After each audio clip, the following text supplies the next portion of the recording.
a few words from Ivan and Tom. And I guess, everything has already been said, sort of. I'm like, don't want to repeat myself, but guess what I'm going to focus on, right, is comfort the bride's parents on the fact that even though they may be giving away their only daughter, they're also gaining a son-in-law with many admirable qualities.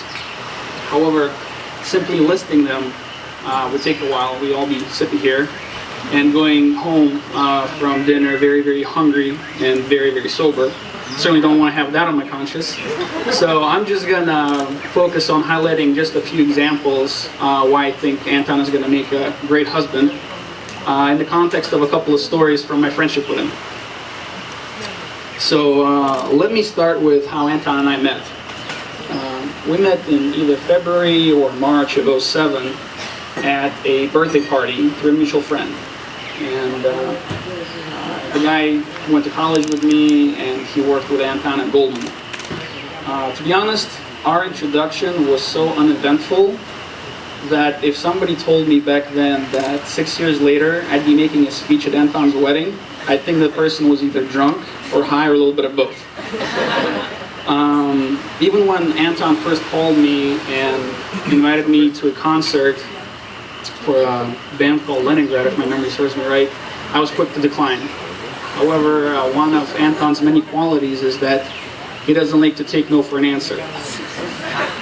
He can be very tenacious and very persistent when he wants something. Right, Sue? Yeah. Hey, I don't know what you guys were thinking. I was just talking about him courting Sue.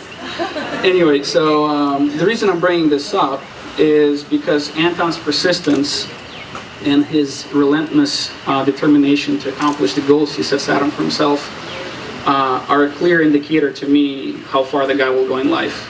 And I think that's very important. And even though it may not be a record in itself, the fact that he made VP at Goldman by 28 is pretty impressive. Anyway, so Anton called, and as is the case with many good Russian friendships, ours began in the kitchen over a few plates of cold cuts, pickles, salami, and an ice-cold bottle of vodka. Since that fateful evening, which marked the beginning of our friendship, I've had the pleasure of meeting his mother when I carried Anton's lifeless body into his apartment on the Upper East Side after a night during which we decided to cure his cold with copious amounts of cranberry-infused vodka. I hope there are no hard feelings about that. In my defense, I did tell him that mankind has created more effective cold remedies than traditional Russian medicine. Jokes aside, over the 6 years I've known Anton for, I've learned that he's a family man for whom the concept of family is not just an empty word. For several years now, he's been looking after and supporting his mother and his sister, and recently organized his father's move to the US so his family can be together. So from that standpoint, I think Sue's in very capable hands.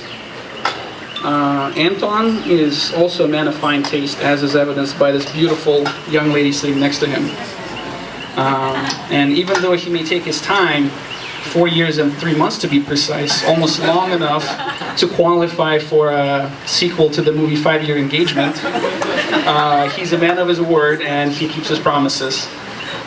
Anton is also very supportive of Sue's passions, which is also very important. Even though they may involve making monsters and sculptures of Kim Jong-il of all people. Heck, if that doesn't qualify for something, I don't know what does. So I have known Sue for almost as long as I've known Anton for. He introduced us just a few months into our friendship, and I guess even back then he knew that she was a keeper and he wanted to get my sign off. Now that I think of it, he probably wanted to get her sign off on our friendship. Over the 6 years, Sue and I have gotten to know each other quite well, and it was actually a little bit of a surprise for me when she expressed her concern that I was organizing his bachelor party. Come on, Sue, you know that the only questionable decisions I make are the ones that involve your girlfriends.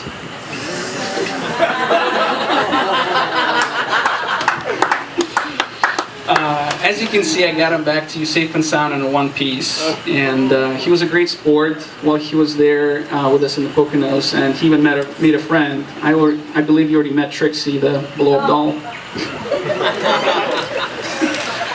Last but not least, I've gotten to know Anton's friends. Yeah, I can't really read this out loud, so let's just say that they're a wild bunch. Now, we may all be very different, but what we have in common is that we feel Anton is an amazing friend to have. One who is loyal and trustworthy, and one who's there for us when the time comes. You know, whether it's moving boxes and furniture up and down flights of stairs for a friend who's moving, or pulling up a snowmobile onto a trailer without a ramp. Just like we'll be there for him when he needs us.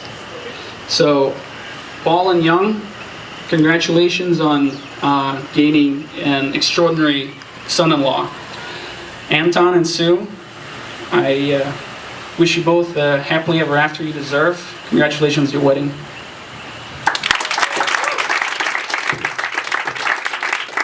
Beautiful. That was amazing.